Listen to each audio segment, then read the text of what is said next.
झीरम घटना पर न्यायिक जांच आयोग के राज्यपाल को रिपोर्ट सौंपे जाने के साथ ही सियासत तेज हो गई है।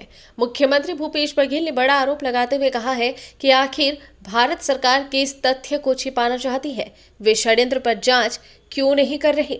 मुख्यमंत्री भूपेश बघेल ने कहा कि गवाही के लिए कुछ लोगों को बुलाया गया, कुछ ने गवाही नहीं दी। साथ ही उन्होंने सवाल किया कि क्या नाम पूछ कर मारा क्या वे राजनीतिक षड्यंत्र है। हमने आयोग को कई बिंदुओं पर पत्र लिखा है कि नंद कुमार पटेल, महेंद्र कर्मा को सुरक्षा व्यवस्था क्यों नहीं दी गई। उन्होंने कहा कि कांग्रेस की ओर से लगातार सवाल उठाते रहे, लेकिन केंद्र सरकार जवाब नहीं दे रही है। ये गुमराह करने वाली बात है कि वे किससे बचाना चाह रहे हैं। सवाल इस बात का है, केंद्र सरकार राज्य सरकार को जांच करने क्यों नहीं दे रही है। ये लोग षड्यंत्रकारियों को बचा रहे। ये लोग जानते हैं कि षड्यंत्र के पीछे कौन है, लेकिन सच को छुपाया जा रहा है। झीरम घटना पर राज्यपाल को रिपोर्ट सौंपे जाने के सवाल पर मुख्यमंत्री ने कहा कि इसमें विधि विभाग से अभिमत लिया जा रहा है कि ऑप्शन क्या है। मीडिया के माध्यम से जानकारी मिली है कि रिपोर्ट राज्यपाल को सौंप दिया। एक तरफ जांच पूरी नहीं हुई, समय वृद्धि की मांग की जा रही है, दूसरी तरफ राज्यपाल को रिपोर्ट सौंप दिया गया। ये दोनों बात विरोधाभासी है। इसका मतलब है जांच पूरी नहीं हुई। मैं सार्वजनिक कर दूं, जांच कौन करेगा? जो गवाही से एनआईए पूछताछ नहीं कर पा रही है और जो भारत सरकार हमको जांच करने का अनुमति नहीं दे रही, फाइल हमको वापस नहीं कर रहे हैं, तो मैं बोल भी दूंगा तो जांच कौन करेगा?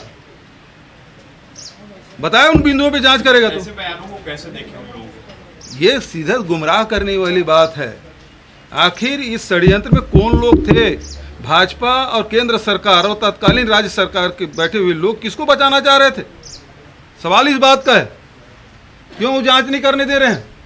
एसआईटी जांच, राज्य सरकार को जांच करने देने से उनको तकलीफ क्या है? सवाल तो इस बात का है। मेरा सवाल आज भी है, एनआईए क्यों वापस नहीं करी जब फाइनल रिपोर्ट कर दी है?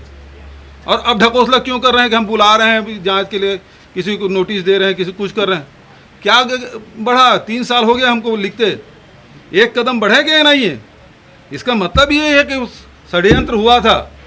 पीसीसी अध्यक्ष मोहन मरकाम ने इस मसले पर कहा कि झीरम नरसंहार के लिए गठित जस्टिस प्रशांत मिश्रा आयोग की ओर से रिपोर्ट सरकार के बदले राज्यपाल को सौंपना ठीक संदेश नहीं दे रहा है। जब आयोग का गठन किया गया था तब इसका कार्यकाल 3 महीने का था। 3 महीने के लिए गठित आयोग को जांच में 8 साल लग गया। सवाल उठना लाजमी है। मरकाम ने कहा कि झीरम हमले में कांग्रेस ने अपने वरिष्ठ नेताओं की एक पूरी पीढ़ी सहित 31 लोगों को खोया है। पीसीसी अध्यक्ष ने न्यायिक जांच आयोग की रिपोर्ट को राज्यपाल को सौंपे जाने पर आपत्ति जताई है। मोहन मरकाम ने पूरे प्रकरण में पूर्ववर्ती सरकार के साथ एनआईए की भूमिका को भी संदिग्ध बताते हुए राज्य सरकार से नहसीरे से जांच के लिए बृहद न्यायिक आयोग के गठन की मांग की है। देखिए, विष्णुदेव साय जी मंत्री भी रहे हैं, सांसद भी रहे हैं, विधायक भी रहे हैं। कोई भी न्यायिक जांच आयोग अगर आती है उसको पहले विधानसभा के पटल पर रखा जाता है। विधानसभा के पटल में चर्चा होती है।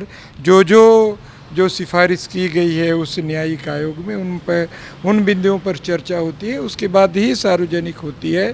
जब तक विधानसभा में कोई पटल में नहीं रखा जाता उससे पहले सरकार भी उसको सार्वजनिक नहीं कर सकते। तो विष्णुदेव साय जी को तो इतनी तो अकल होनी चाहिए, इतनी ज्ञान होनी चाहिए कि कैसे उसकी प्रक्रिया क्या होती है। बहरहाल एक बार फिर झीरम का जिन राजनीतिक गलियारों में घूमता दिखाई दे रहा है। ऐसे में झीरम के पीड़ितों को कब राहत मिलेगी, ये देखने वाली बात है।